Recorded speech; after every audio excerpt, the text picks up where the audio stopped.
Hey, you've all heard me talk about before, if you're going to pay, I use this 101 saying, kind of elementary saying, that if you're going to pay for a diamond, you got to make sure it's a diamond, right? Well, it's the same thing if you're going to pay development values for land. You cannot pay those values until approvals are in place. That's just insane. You should never do it.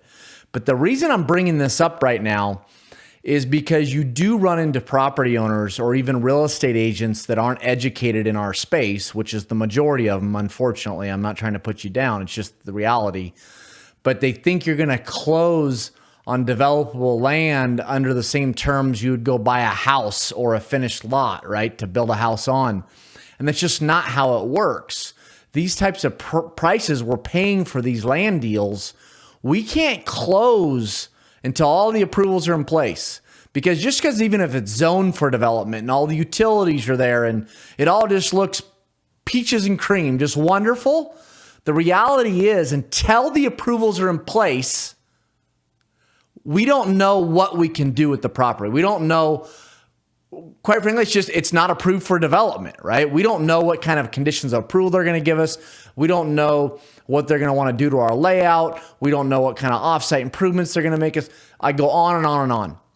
So, but let's say, here's how you overcome this objection. Well, we want you to close now. I have no problem closing on land right now, not waiting till approvals, but I'm going to pay you as is value, basically farmland values or whatever that property is being used for now. I'm going to pay you those values, not development values. So when someone says, well, I'd like you to close now, I have zero problem closing now. I'll just warn you, you're not going to like the price. And so if you want the big payday, if you want the development values for your property, you need to allow us to get through the approvals. Otherwise, we just need to pay as is value. What is it worth as is, as it sits? And then that's where, if say they do latch onto that, which by the way, I've never had anybody say, well, no, I want the number that's 1/10 or whatever, the fraction is of the development value. I'll just take you 1/10 right now, or like I said, whatever the number is. I've never had someone latch onto that number because they'll wait for the payday, the big payday. But if someone does latch onto it, that's where the having a land banking opportunities or division for your company can be wonderful, because I've shared in the past a piece that I bought back in 2015 and I closed on it at as is value, what the land was worth in that moment. And then now we're going through the approval process on that piece because that piece had some issues where it couldn't be developed at that time. Well, it could have been, but long story. Anyways, we're now going through the process on it 6 years later. But we bought the property at, 1/10 its development value. But if someone wants you to close now, do not pay development values. That's just insane. That's just stupidity.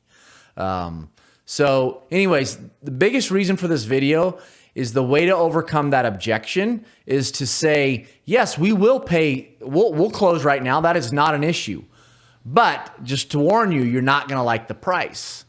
And if they want to go down that route, then go down that route with them and explain to them what the as-is value is versus the value if you're paying development values and you're going to close after approval. So anyways, it's one of those things of sell through education.